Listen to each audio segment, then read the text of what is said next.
Ah, look at that. One of the most beautiful things about Valheim is when you return to your tree farm to see it fully grown.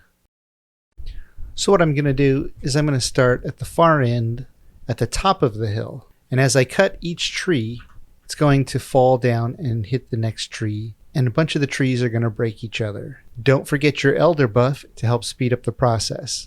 So your top row of trees will start to damage the trees below it. And it won't be until you chop the second row that you'll really see the trees start to come apart. You also might notice that I have quite a few workbenches set up. That prevents my wood from despawning as I go back and forth, and in case I have to log off and come back later, because I am on a server, and if my friends log on, I don't want my wood to despawn. I definitely recommend eating.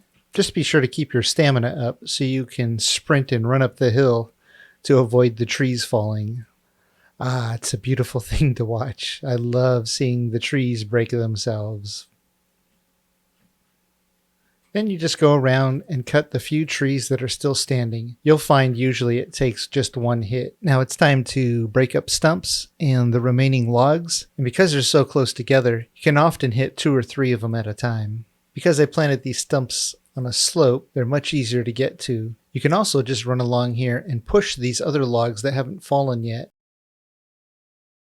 Everything is cleared out. Now it's time to replant. But before I do, I want to explain to you why it is that I chose this location. So I was looking for a hill because I knew I wanted my trees to roll downhill and break each other. And I was looking for a little valley or a little gorge. But I found this little stream, and it's a great spot to stop the logs as they roll down the hill. I originally tried to do this just on the side of a hill that didn't have a little gorge or a little stream, and the logs would just roll too far away for other logs to hit it. So before I started my tree farm, this whole hill had a lot of grass and a few trees here and there. So I chopped all the trees down, and I took the hoe and I used the pathing tool to get rid of all the grass. It made it easier to see my saplings wherever I planted them so they didn't get lost in the grass. So all the divots you see up there are spots that I hit with my pickaxe because the hill was so steep that I would slide down while trying to plant or harvest my trees. So now that we're ready to replant, you want to make sure that you plant the tree on a little bit of the slope.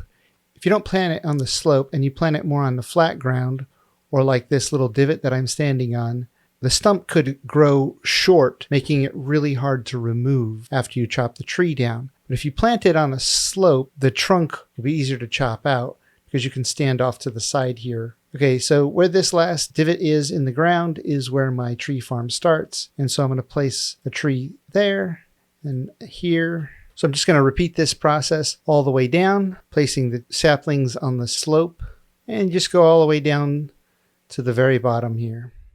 All right, so that's all there is to it. And one of the things I love about just using a hillside is that you don't have to create some big ugly gorge like I've seen in some of the other tree farm designs. Just find a hill, do a little bit of renovation to it, and you're good to go. After you plant the trees and they grow, the hill looks really nice. I like to have my environment look nice as I run around. I don't want to see big giant ugly holes all over the place or some big gorge, big ugly tree farm. When my tree farm grows, it actually looks pretty nice and fits into the environment. If you like this design, go ahead and have fun with it. Make it your own. If you have some other tips or other ways you like to do your tree farms, please let me know in the comments. I'd love to incorporate new ideas whenever I can find them. That's it for now. Have fun out there.